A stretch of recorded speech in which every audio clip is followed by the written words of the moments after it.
hip hop, hip hop, hip hop, hip Bars is back. hip hop, Sam hip Ant. hop, Oh God. hop, What's hip up with you? hop. I done watched them niggas do interview after interview. They not culture vultures, the culture something they been into. So if you never gave them a view, I recommend you do. Cause when they question guests, they message is not subliminal. So once we looked at each other and we're like, we all on the same team. We had that first USA basketball Olympic team. We on the same team. Oh, it's over. Yeah. And that's how that formed. The egos get in the way at all? Huh? The egos get in the way at all? Yeah, of course. You Yeah. know, you can have that on any job. You Right. know, y'all know that in radio, Lord, you know. Yep.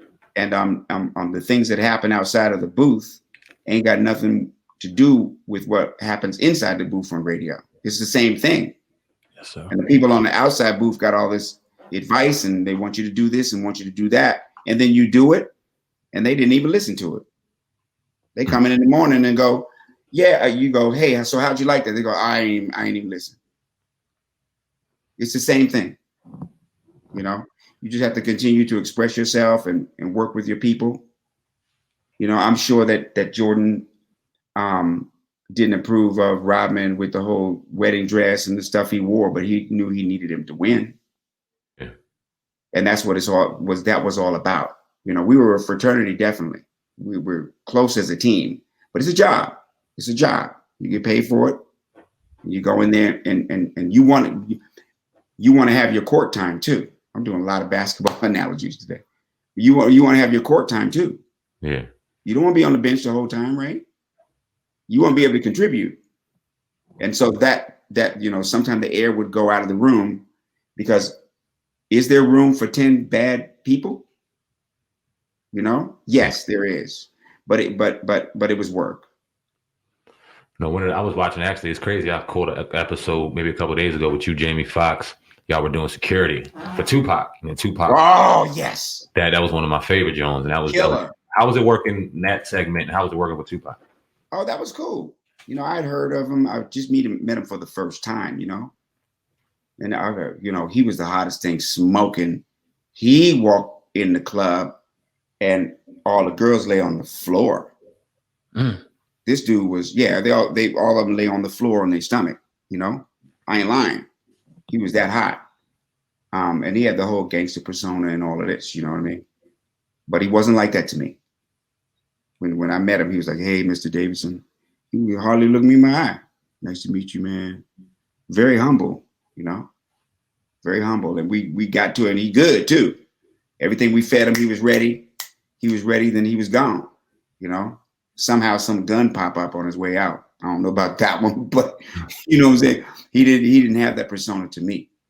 So me and Jamie, it was like having you know, Jerry Rice and you know, Randy Moss as wideouts. You know what I mean? Yeah. He played quarterback in the scene. That actually that scene, that sketch is called Main Man. That sketch is really Rain Man, but black. Okay. That's dope. Yeah. So he played the Tom Cruise one, and I played Dustin Hoffman. Yeah. Who did Keenan do most of the writing, or did y'all do writing for the sketches and stuff? And how much of it was what's the word I'm looking for? How much of it was freestyling and stuff like that? I'd say about 60% of it was freestyle. 70. Yeah.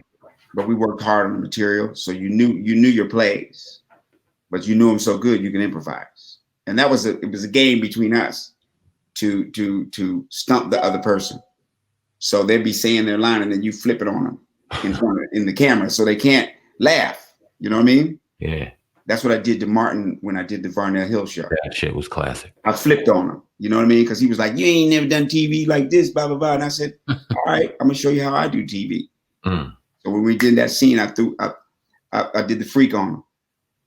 Never missing a beat. Yeah. I thought the freak. Doom, doom, doom, doom. Not just knee deep, she was on the G deep when he did the freak with Mary. Talk about that. That was one of my top 3 episodes of all time. Martin with Varnel Hill. Yeah. Was We hit the sidewalk at the same time from DC. So we've been like that from jump, you know. And so when one of the writers from In Living Color was his executive producer. So they called and said, "We got this character, man. We want you to come in for." You know, so I went in and did the character, and it was a perfect character. But here's what's really cool. Me and Martin are executive producing a show on BET. And all I can say about it is, did you miss me? Uh-oh. This is coming. That's all I can say about it. Did you miss me? Uh-oh. Uh-oh. Can't wait for that. Uh-oh. Yeah. Guarantee on air, too. Did you miss me? So we got a little inside information just now. It's fair to say. Hey. And we appreciate that, Mr. Davidson. Thank you. Yeah. So can you talk about you with it? Come on now. Appreciate it, definitely. Can you talk about Robert Townsend and his influence on your life and career? Yeah, Robert broke my career. He broke me in to the business. You know, I think I'm one of the very few pieces of talent in the whole town that got all my opportunities from black men. Robert put me on TV for the first time. Then Arsenio came and put me on his show. You see? Then I did a pilot with Eddie Murphy, Coming to America, where I played his little brother. And then I did In Living Color. That's 4 the hard way. And then Sinbad let me go on tour with Anita Baker and Luther Vandross. That's 5 on the black hand side.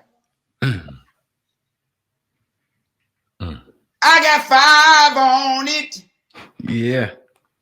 You said a couple times on here, and I've heard you say in previous interviews that you were the Michael Jordan of comedy. Now, look, there's LeBron, there's Shaq, Bill Russell, Wilt.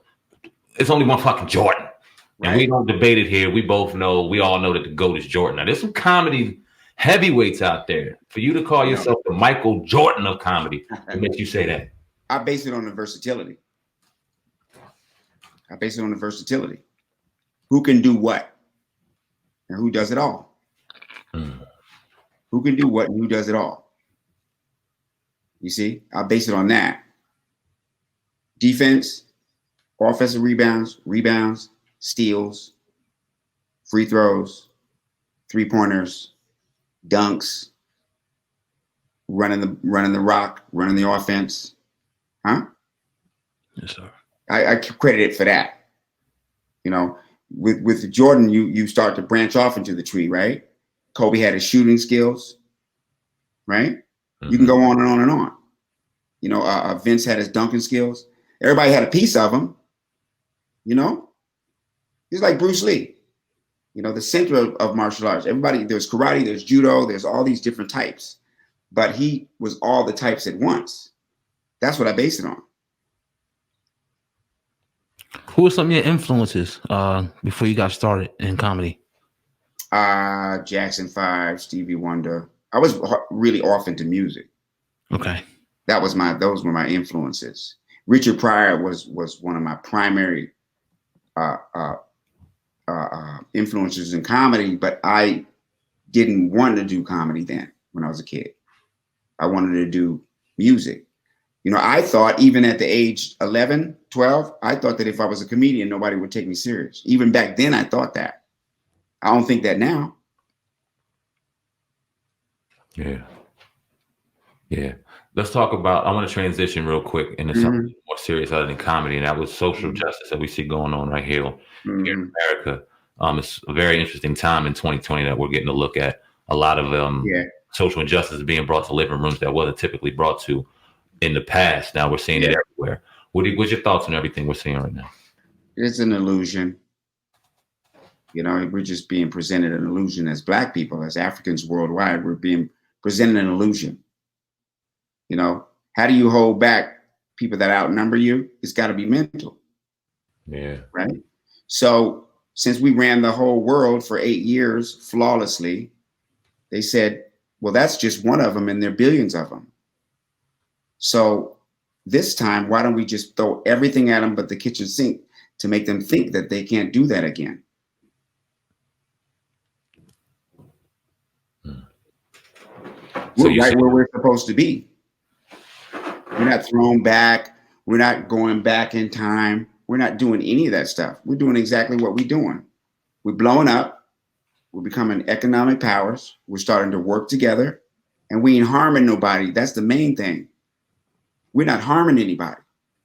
We're the ones that've been harmed for 400 years, but yet we're not doing that back to them. We're doing it in self-defense. And that's all. If anybody is the graceful people, if anybody is the forgiving people out of all Americans, it would be us. And I think that really intimidates them. I was proud of us the last time they shot that boy in the back in front of his kids and we didn't riot. You see?